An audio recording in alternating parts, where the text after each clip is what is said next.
Patuloy sa ating mga balita, nakaranas ng pansamantalang pagkawala ng supply ng tubig ang ilang lugar mula sa Makasandag hanggang poblasyon ng Parang Maguindanao del Norte matapos bumagsak ang isang boulder sa main pipeline na nag-uugnay sa water system at reservoir sa Barangay Making ng Bayan.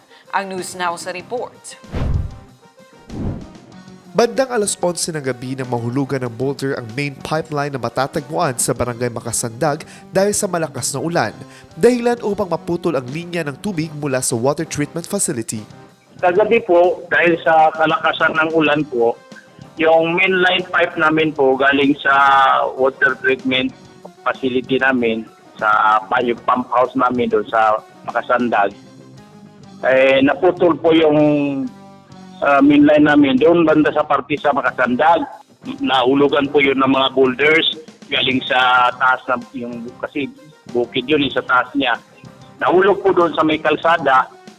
Tapos tumama po yung mga boulders doon sa pipeline namin mainline.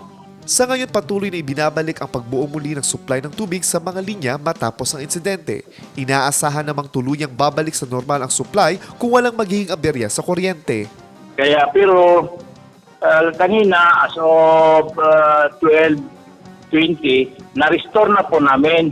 Nabalik na po namin nasumpay na po namin yung naputol kasi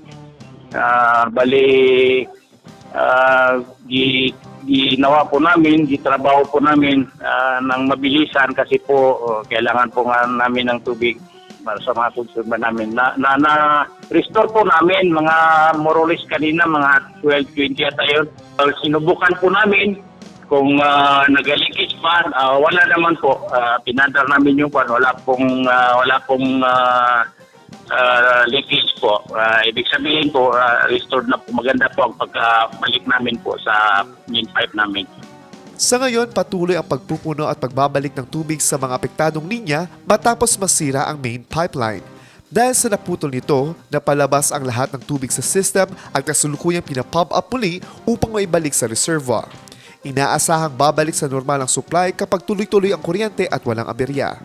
Dahil sa pagkaputol noon, ibig sabihin po lahat po ng mainline namin is nabakante po yun siya kasi lumabas po yung mga tubig namin. So, ngayon po yung nag-pump kami pero binibuild up pa po namin yung tubig sa mga mainline namin po.